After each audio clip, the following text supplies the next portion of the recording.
एक लंबे समय पहले एक गांव में पागल वेंगलप्पा नामक एक आदमी रहता था। वो अपने नाम के अनुसार ही पागल काम करते रहता था और हमेशा सबसे डांट पड़ती रहती थी उसको। और इतना ही नहीं, उसके सारे पागल काम देख सभी उसको ताने मारते थे। और एक दिन वेंगलप्पा गांव में ऐसे चल रहा था। बेटा इधर आओ एक बार, उम्र की वजह से मैं ज्यादा चल नहीं सकती बेटा। उस मुर्गी को ना सुबह से किसी ने पानी नहीं दिया, उसको थोड़ा पानी दे दो ना। ऐसे उसके सामने मौजूद मुर्गी को दिखाकर बोलती है। ओह इतना ही? ऐसे कहकर वेंगलप्पा उस मुर्गी को बगल में ही मौजूद तालाब में फेंक देता है।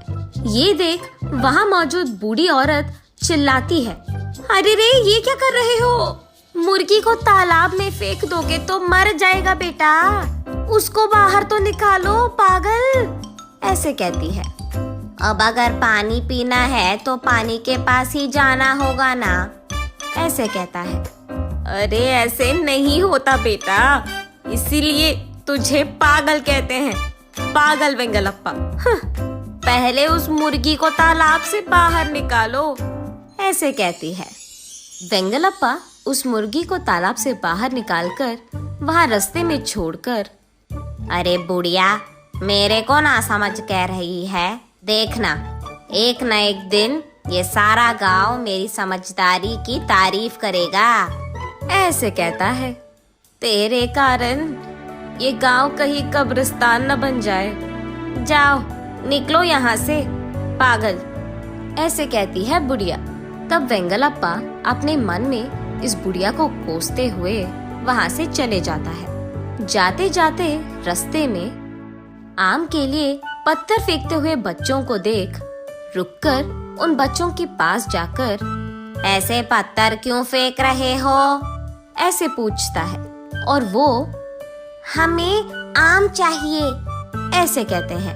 बस इसके लिए इतना मेहनत क्यों कर रहे हो? मेरे पास एक उपाय है, रुको, ऐसे कहकर एक कुल्हाड़ी लेके आता है और उस कुल्हाड़ी से वो आम के पेड़ को नीचे से काटने लगता है।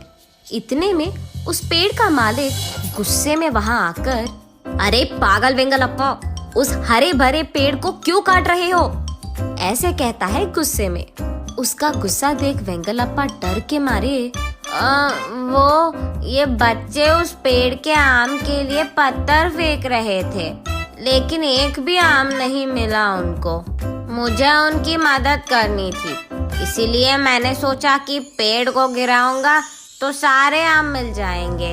ये सुनकर उस मालिक को और भी गुस्सा आता है। तुम्हारी चतुराई के लिए साष्टांग दंडवत नमस्कार, चल निकलो यहाँ से, ऐसे कहता है। हाँ, किसी को मेरी चतुराई समझ में नहीं आती, ऐसे वो भी गुस्से में वहाँ से चले जाता है। चलते चलते वो जंगल का रास्ता पकड़ जाता है। बीच रास्ते में एक पत्थर से पैर लगकर वो नीचे गिर जाता है। जब तक वो उठ जाता है, उसके सामने एक देवता प्रकट होती है। वेंगलप्पा आश्चर्यचकित होकर उस देवी को देखते रहता है। इतने में वो देवी, कौन हो बेटा तुम? मेरा नाम वेंगलप्पा है, आप कौन है? ऐसे पूछता है। मैं एक देवी हूँ, एक श्राप की वजह से मैं ऐसे पत्थर बनकर रह रही हूँ। आज तुम्हारी वजह से मेरे श्राप से मुझे मुक्ति मिली है। ओह अच्छा। और क्योंकि तुमने मुझे आजादी दी है, मैं तुम्हें 3 वरदान दे सकती हूँ, मांगो, ऐसे कहती है। हाँ 3 वरदान? सच्ची? तो मुझे थोड़ा समय चाहिए, एक के बाद एक पूछूंगा, ऐसे कहता है। वो मुमकिन नहीं है बेटा, एक ही बारी में 3 वरदान मांगने पड़ेंगे। वो तीनों एक के बाद एक सच होंगे और वो भी अभी के अभी मांगनी पड़ेगी। मैं यहाँ ज्यादा देर नहीं रह पाऊंगी बेटा, ऐसे कहती है। ओह फिर मैं अभी मांगूंगा। ऐसे वो धनाधन 3 वरदान मांगता है।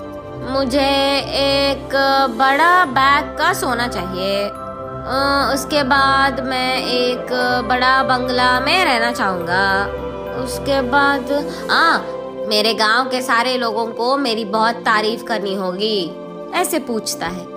तथास्तु, देवी ऐसे कहकर वहाँ से गायब हो जाती है। यहाँ वेंगलप्पा सोचता है कि आज गांव में सारे लोग मेरी होशियारी की बहुत तारीफ करेंगे। ये सोचते हुए वो वहाँ से चलते रहता है। उसे बीच रास्ते में एक बैग दिखाई देती है।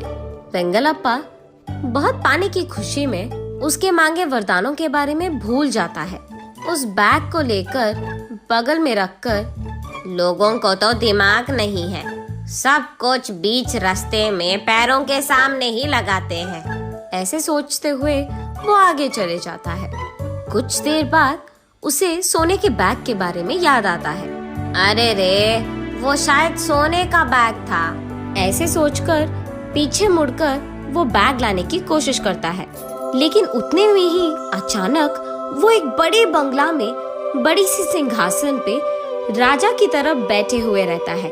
उसके ठीक बगल में अलग प्रकार के व्यंजन पेश किए हुए रहते हैं। वो सब देख, आहा, मेरा बंगला कितना अच्छा है, ऐसे सोचते फिर से सोने की बैग याद आने के कारण उसे ढूंढने फिर से बाहर आता है और उसे रास्ते में ढूंढते रहता है, लेकिन वो बैग कहीं नहीं दिखता है। फिर से बंगला चले जाएंगे, ये सोचकर पीछे मुड़कर बंगले की ओर निकलता है, लेकिन बहुत दूर चलने के बावजूद उसे बंगला कहीं नहीं दिखता है। ऐसे वो आखिर में घर पहुंच जाता है। वहां पहुंचकर गांव वालों को जो कुछ भी आज उसके साथ हुआ बड़ी गर्व से कहता है और कहता है कि तुम लोगों को मेरी तारीफ करनी चाहिए। तब वहां मौजूद गांव वाले वेंगलप्पा की कहानी सुनकर, अगर तुमने सच भी कहा तो तुम सच में बहुत किस्मत वाले हो, लेकिन क्या फायदा, तुम्हारी इस पागलपन के कारण वो सब तुम खो बैठे।